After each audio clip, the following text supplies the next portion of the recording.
Richmond Partnership and Economic Development Annual Reports. Mr. Hart. Okay. Yeah, there we go. Hit the right button. Good afternoon, Mr. Chairman, members of the board, Dr. Casey. It is my honor to once again, and I was going to say to be a thorn between two Christmas roses, but I thought it was better for me just to sit over here. But once again, we're here together to give you an update, the annual update on the Economic Development Department and economics in Chesterfield. And we will start with Jennifer from GRP. Welcome. Thank you so much. Ms. Wakefield.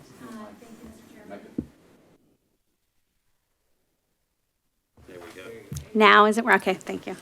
Thank you so much for having me. I'm delighted to be here again. I lead the Greater Richmond Partnership. We are also known as GRP, so we're the lead regional economic development organization. We work for the city of Richmond and then the counties of Chesterfield, Hanover, and Henrico. Dr. Miller, I'm going to add a Star Wars reference in here for you because I remember your comment from last year. So we are delighted to regularly work with Garrett and all of his Padawans on the team. So that means young learners. And so our organization has been around since 1994 when business executives in the region, including Jim Ukrop, wanted our regional economic development efforts to align with best of class efforts nationally and be a true collaboration of both the public and the private sector working together. We're proud to have been named among the top 20 economic development organizations in the country and be an accredited economic development organization certified by the International Economic Development Council, which is something only the top 1% of all economic development organizations worldwide achieve. Along with our 4 public sector partners, today we have over 120 private sector investors, including our chair, who is here with us today, Mr. Bobby Ukrop of Ukrop's Homestyle Foods. He has served on our board for over 20 years, and this is his 4th time serving as our chair.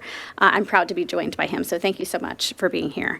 Since our beginning, the return on investment for Chesterfield County has been $317.19 for every $1 invested. This has resulted in a total of 128 projects, 13,597 jobs, and $3.3 billion in CapEx. In the last few years, that return on investment has only increased. In fact, since 2020, for every $1 invested by Chesterfield County and GRP, the return has been $986.84. And in the last fiscal year, for every $1 invested, the return has been $1,187.53. So I hope that you will agree that that is quite the return, and we all win big when we collaborate together. GRP works in close partnership with all 4 of our local partners to recruit new businesses to the region within our targeted industry clusters. We do this by generating leads, marketing the region, and then doing the research that's needed for both of those things. In fiscal 2024, which ended in June, our results came out to 3.5 million ad impressions, 511 million media mentions, 253 brand new projects and leads, 41 prospect visits to the region, 81 research requests, 60 proposals that were completed. In total, during the year, there were 5 projects that announced in the region with a total of 413 direct jobs, 504 million in capital investment, and 700,000 square feet in real estate. Here in Chesterfield, 2 of those projects included Topso, a clean energy manufacturer from Denmark, who announced 150 jobs and 400 million in capital investment, and Cond Air, a Swiss manufacturer of air cooling products used in data center operations, who announced 180 new jobs and 57 million in capital investment. Our value on these projects included real estate information provided, custom research and marketing, coordination of site visits, facilitation of connections and introductions to community partners, letters of support for federal incentives. As you can tell from these, a majority of our pipeline is in the manufacturing space, and roughly half of all of our projects are international in nature, as you can see from these. As of Q1 of fiscal 2025, we have 108 open projects. Of these, 87% are considering Chesterfield, as well as some of our other localities in the region.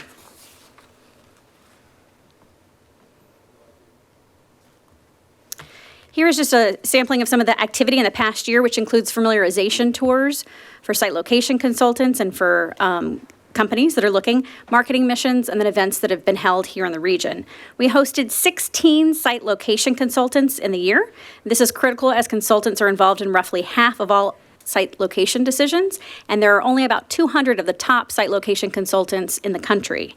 In the last 5 years, we've had 80% of site locations come to our region. So we have definitely made some significant headway, especially in the perception among site location consultants. 3 years ago, when we conducted perception survey research, when we asked have you considered Greater Richmond for a expansion or relocation for your operations, 20% had said yes. By 2024, that number had gone to 60% among site location consultants.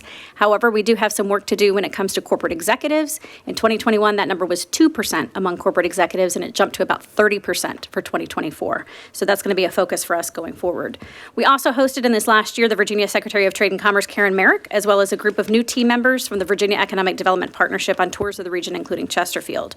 We traveled to 28 different markets to attend trade shows, conferences, and met with company executives and consultants in each of those markets, and Chesterfield participated in many of these regional trips.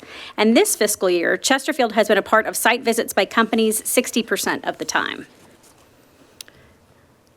GRP is governed by a 16-member board of directors made up of equal parts public and private sector representatives. Supervisor Jim Holland and County Administrator Dr. Joe Casey both serve on the board, along with company representatives from Allianz, Altria, Atlantic Union Bank, Capital One, Chimera Economics and Analytics, Dominion Energy, Ucrops Homestyle Foods, and Virginia Commonwealth University. In addition, Dr. Casey chairs our audit committee, and Supervisor Holland serves as the vice chair for our marketing committee. Next month, our board will be asked to approve a new 5-year strategic plan that we have been working on with Ernst & Young. The plan, while not approved yet, will focus on advancing business recruitment and cluster development, amplifying awareness and shaping perception of the region, delivering world-class research and market intelligence, and elevating regional competitiveness. Just some exciting new components that are in here include new work to further develop our industry clusters, working in close coordination with Garrett and his team and our local partners, as well as our other regional partners, utilizing new and immersive technologies in our efforts, launching a large-scale marketing campaign targeting corporate executives, as well as experienced talent that are within the industry clusters where there currently exist gaps. Creating a center of excellence for research, and then leveraging insights from projects that we have lost in order to inform improvements that are needed to secure future wins. This includes some efforts at Richmond International Airport and many of our other regional assets like the Convention Center to better share key messages of why companies should locate here. Mr. Bobby Ucrop just recently shared this information with the governor and his administration, and they are very keen to help us in this space. I'm going to just very quickly go through just some pictures of some successes, and then I'm going to hand it over.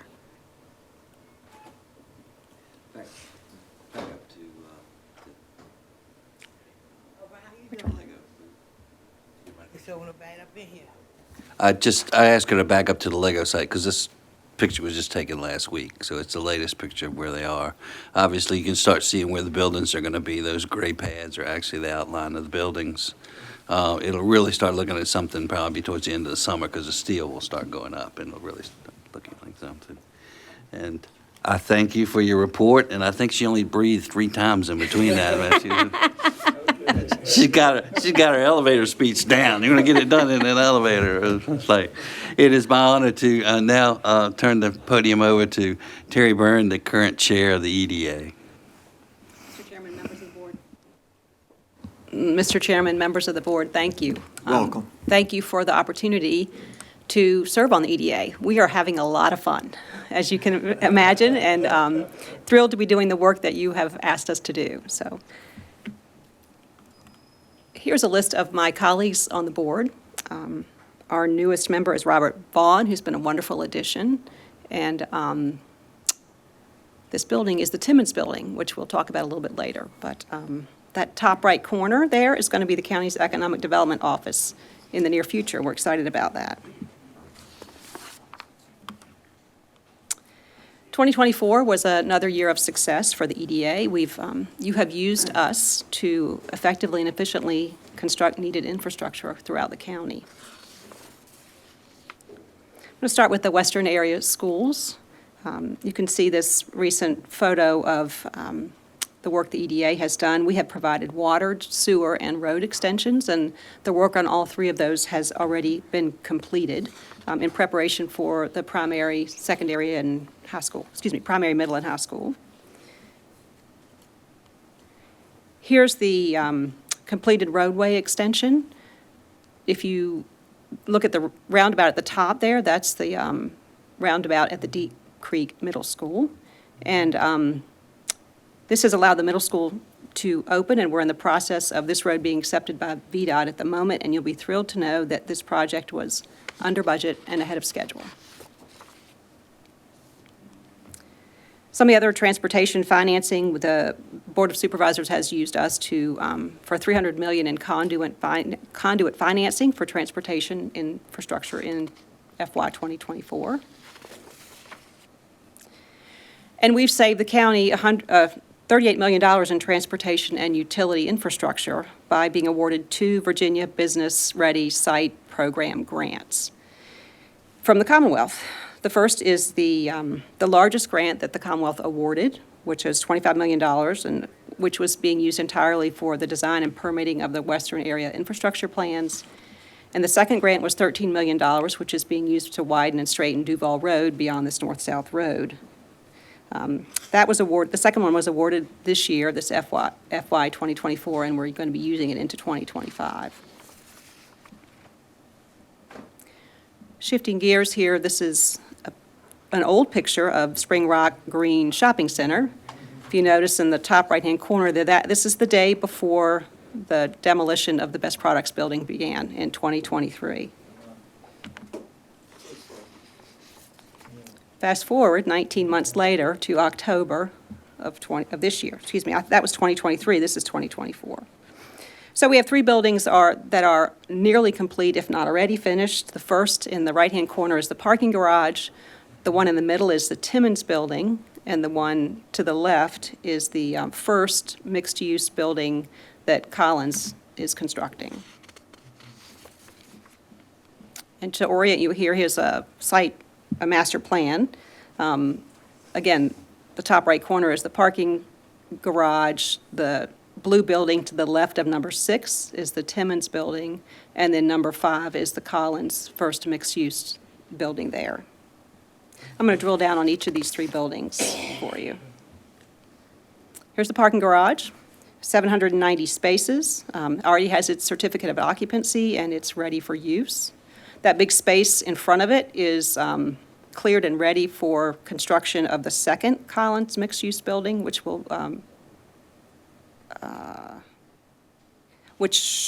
has not yet, obviously, it's yet to be built. This is the Timmons headquarters building, 150,000 square feet. The sign, actually, the Timmons sign is up on the building, I noticed on the way down today. Nearly complete and ready for move-in in January.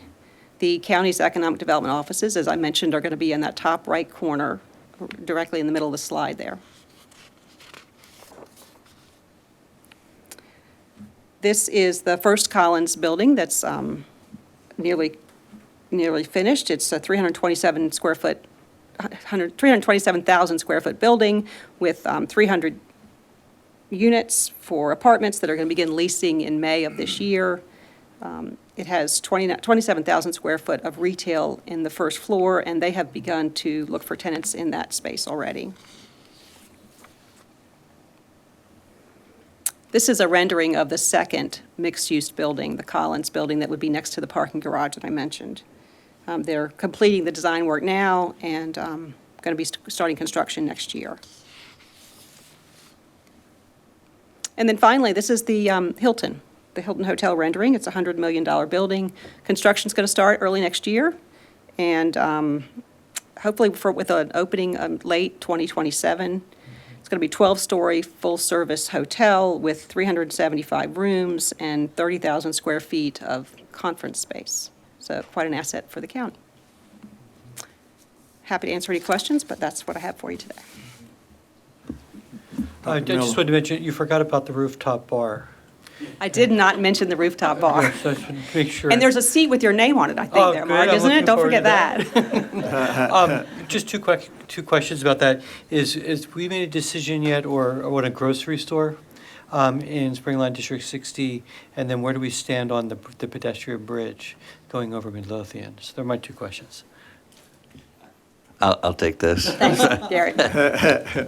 We are continuing to market to what I would call a mercado or a small ready foods market to be basically in about 15,000 square feet off the end of the parking deck. Up until about 4 months ago, the Collins Group did not have a full-time retail agent on board. So they really just started the sales in earnest on that. We look forward to having people be able to get convenience food at this location. We're not going to do another major grocery store because our favorite partner, Kroger's, is the anchor to everything that we did over there, and we wouldn't do anything to compete with them in that area. And as far as the bridge is concerned, we are still reserving opportunities to create that bridge, and one day we'll figure out how to pay for it. Okay, very good. Fair enough, thank you. And Terry, did I hear you say that move-in will be next month, 2025? And the For the Timmons Timmons building? building, yes, sir. You'll be moving in? That's the plan. Unbelievable how Yeah. things change, Yes. impact. Wonderful. We're taking a tour tomorrow afternoon. I'm really excited. Okay, wonderful. Thank And you. if I may take a minute. Please. And thank Garrett. I know you know better than anybody, each of you, how much Garrett has done for the county, but it is a delight to work with him. And I know he's being recognized this evening at your board meeting, and it's very well deserved. And we recognize all that Garrett has done for the county. So just wanted to make a note of that. Thank you. Thank you. Supervisors. I didn't preset that. No. Okay. And your other supervisors? I've got, at the last part of this, I'm going to go through basically the county stats that are reported in your annual meeting very quickly. Okay. I'm going to Chair, I second. actually had a question. He has a question. Sure. Yeah. On the first Please. stats that you talked about on return on investment, are they in those pamphlets that you have sitting right there? The return on investment is not in here. Okay, can we get that information? I think that was a telling report, considering that sometimes people look at what our economic development partnerships do and say, well, how can you say what's the return on investment? And if you look at those numbers, it's a pretty significant return on investment, and I think it's worth making sure that that information is provided to the community. She could also provide you the components of how they calculate that, which would be helpful as well. Thank you. All right, as all of you know, last year was another successful year for Chesterfield. We have a growing workforce and continues to grow as talent continues to join us in the county. To offset that, we have an all-time high in the number of jobs created in the county. And we will, since it's the high for this year, we expect to have a new all-time high when I come back next year for this. Once again, as well, it's the highest weekly average salary in the county's history. It continues to go up each and every year. And the numbers of businesses continues to grow in the county as both large and small businesses open and expand. The general announcement activity, last year we announced projects totaling over $2.8 billion and creating 1,180 jobs. And based on what happened yesterday, next year will be better than this year. There was 8 projects. Some of them were new and existing industry. I'd like to show you as well. Expansions. Article Furniture built a warehouse and distribution facility in Walthall. 48 million, 30 jobs. I don't know. I don't buy things from Article, but I think all of my children do. And Top Sioux, it's Jennifer has already talked to you about. We should see them officially clearing the site and starting the construction in 25. UPS put in a new distribution operations center in Walthall as well. So we have the main UPS facility on Coach Road, and then this is an expansion. Highly automated. That 21 million is just a building. It doesn't count on all the businesses, the machinery and automation that's inside. That's taxable as well. And last but not least, of the new ones, Condair Group, who will make humidifiers and dehumidifiers for the data center and hospitality industry, and as well as the hospital industry. Carissa announced a $2 billion expansion of their data center footprint in Meadowville, and will continue to do so next year. And then these are, well, I should have stopped here. It's particularly important for us to recognize our existing companies that have been here and worked with us and and then acknowledge that they're happy to be here by expanding and growing in the county. And Carissa is one. Atlantic Constructors is one of our top employers. They built a brand-new sister building next to the one they already have. They've been here for over 30 years and continue to grow here in the county. Additionally, Blueprint Automation has been here more than 30 years and has decided to expand again this year over multiple expansions over the time. Just to give you guys an understanding, Blueprint Automation makes the machines that hold the potato chip bag while the potato chips go in it, and then seals it and puts it in the box. It's packaging for the food industry. It's automated packaging. That's what they make there. It's really interesting. So, we are seeing an explosion in industrial space. We have over nearly 3 million square feet under construction by private sector developers. But with that, even that expansion, we're still down at a 5.8% vacancy rate, which is extremely low. And we have the highest rental rates we've seen ever at $9.32 a square foot for industrial space. Most of my career in here or anywhere in Virginia, industrial space was $4 to $4.50 a square. So significant increase. It is important that that increase is there because the assessor assesses the value of those buildings based on what they lease for. So I saved this for the last because I'm so excited about all of this. Letitia and Tina in the workforce and small business programs have just continued to excel. We were reorganized during COVID on about how we interact with the businesses and how we get things done.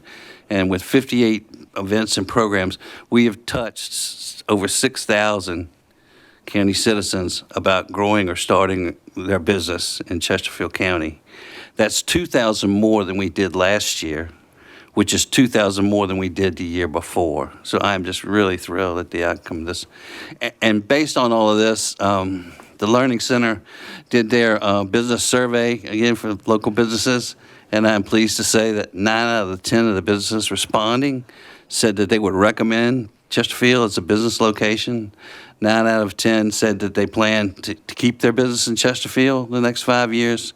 60% of them indicate that they have grown in the past 5 years, and 70% of them indicate that they plan on growing again in the next 5 years.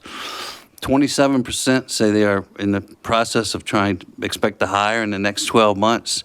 62% of those are looking for skilled employees, which basically is the reason the next one is 6 out of 10 are struggling to find the right talent.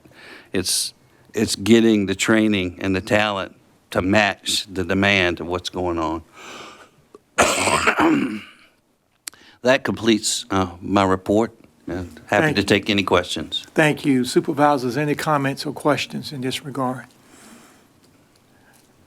My question, go ahead, Supervisor, I'm sorry.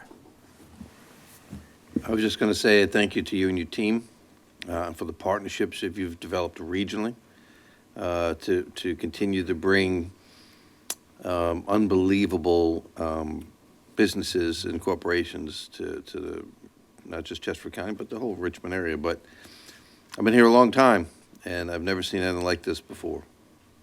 Never. And some people say, well, we don't want it.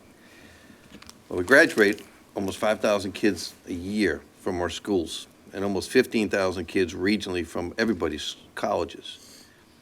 And it's nice to know that we have good, high-tech paying jobs coming to this region, so that if someone wants to stay here, they don't have to move away. And that kids know that they have a chance of getting a job when they get out of school, whether they get a job directly out of high school at one of these companies or something more when they get out out of college. And you know, we're in competition with the world here. It's not just Richmond, Henrico, Chesterfield, or even Northern Virginia or Tidewater. It's the internet and has made everything instantaneous, and so we are in competition with the world. And of course, being able to get what we announced yesterday is just, again, one of the examples of that. And so thank you for your hard work, everybody. EDA, Garrett, your whole team. Thank you. I appreciate that acknowledgement, and I will say, I enjoy, GRP is doing a tremendous job for us, and the EDA is running top notch right now. They're really supportive for the state. But I would be remiss not to say that you guys have given me a wonderful product to sell. The work and vision of the Board of Supervisors and previous boards of supervisors to position Chesterfield to be able to go after these significant projects as well as fulfill the business's expectation is, thank you. I didn't see super radiator coil on there, but you. She did too. Super radiator coil gets to be in next year's because got it came in okay. after the fiscal year, Okay. end of the fiscal year. So Okay, I get to do that one next year. And on to Mark's question, if he gets a bridge, I get one too on Hull Street, just so we're aware. Wonderful. Thank you very much. What yeah. And Jesse's heard me say this many times. I'm all about calming traffic on Hull Street, on Midlow, and people don't buy anything at 55 miles an hour. Okay, they might buy a little more at 35, at 45, but they buy a whole lot at 25. So we need to Okay. get that speed limit down. Very good, very good. Dr. Casey, Two things, sir. Yes, Garrett is actually following accounting standards of fiscal year '24's report. So Yeah. actually, if he had to do the FY25 report, it actually is already quite extensive, and it's being added to even in the last 24 hours. But Mr. Chair, if it's okay with you, I ran into Mr. Ukrop just last week, actually, at the Valor Awards, and mentioned we were doing this presentation, and as board chair of GRP extended the invitation. So it's great that he was able to attend, but I thought it'd be kind enough to offer him a few words as well, sir. Yes, sir. We appreciate the president of Greater Richmond Partnership. We appreciate your being here, and certainly you have an opportunity to speak, sir, as you like. Well, thank you. I would just say it's awesome to be here today. Our business started in 1937. I wasn't born, but for the most part, 90% of our customers worked at the Philip Morris, or the tobacco factories that came in and shopped on Hull Street. But we served mostly people in Chesterfield County back then. So that's where my dad and my mom started the business a long, long time ago. It's fascinating to see all the things that happened. I think it's probably the best meeting I could ever come to. We all had these announcements. And it's nice to be a part of the Greater Richmond Partnership. But more than that, I have the pleasure of working with 4 of the Chesterfield supervisors on the Capital Region Airport Commission. And it's fascinating to get to know people through that and realize through relationships, trust builds and things can happen. And the more we can work collaboratively throughout the region for things, the better. I will say, you guys are moving out of our property, Economic Development's moving to our small little office building in Center Court over to that. That's good. But anyway. We paid the lease for 33 years. Thank you. Yeah, we thank you for that. But I guess it's fascinating to see how people working together, we accomplish so much more when we work together. And I would just say, as the fellow airport commissioners know, that we're getting ready to do a strategic plan there. Like the partnership's gotten a strategic plan close to the finish line. But the airport is part of our infrastructure here in town. We have great possibilities. And I just happened to bump into the governor yesterday. And on 2 occasions, he mentioned it, the fact that we're going to get together to talk. And it's not just the airport folks, but the other regional partners that are engaged in that, whether it's tourism, whether it's the we have a partnership and the chamber, grouping, working together to see how we can make things even better. And Jim's been really the champion for the airport, is our chair down there. And so it's fascinating to see. There are always issues you're going to have to deal with, but there are things that are moving forward. We have the potential to make things even better here. And it's fun to be a part of it as a relatively young person. I still am fired up about the future, and we can make it sooner rather than later. And so if we make decisions to help make sure we bring everybody along, so there's inclusion in this process, so everybody has opportunity. And this is a great region in which to live. I feel honored to be here. And Jennifer, working with her and the team for so long. So thank you for what you're doing, and let's keep at it. So, Yeah, thank you, Mr. Ucross, because I tell you, when you came on the commission, you were a breath of fresh air. I've been envisioning things, and when you started articulating as well, and I said, wow, we have something going now. And so we, as he mentioned, strategic plan for the airport. We are undergoing that because we have great possibilities, along with GRP, whom we've talked to before about the airport and the utilization thereof. So tremendous opportunities, and I want to thank you as well for your leadership regionally and what you're doing to embrace all the assets we have in the region. Well, you guys are bringing in these companies from out of town. Yes. And like getting the flight to London Yes. several days a week. Yes. And take advantage of the opportunity. And we're, as the governor said, we're moving a lot of freight through Richmond, whether it be on the, coming up through the port, the aircraft, train, you name it, all Yes. the trucks. So we got a good thing going. Let's just keep it going and don't take a foot off the pedal. Wonderful. Well said. Well said. Anyone else, supervisors, any other comments before we leave this area? Mr. Garrett, I'd just like to say, Yes. I was going to say, what have you done for me lately? But that's kind of out from yesterday. So Merry Christmas, enjoy the holidays, and then we look to see you double everything next year. Okay. I think he said it well. Double it next year. Thank you, sir. We appreciate you all. Great job. Great job. Outstanding work, everyone. By the way, we heard of yesterday from the CEO of Commonwealth Infusions.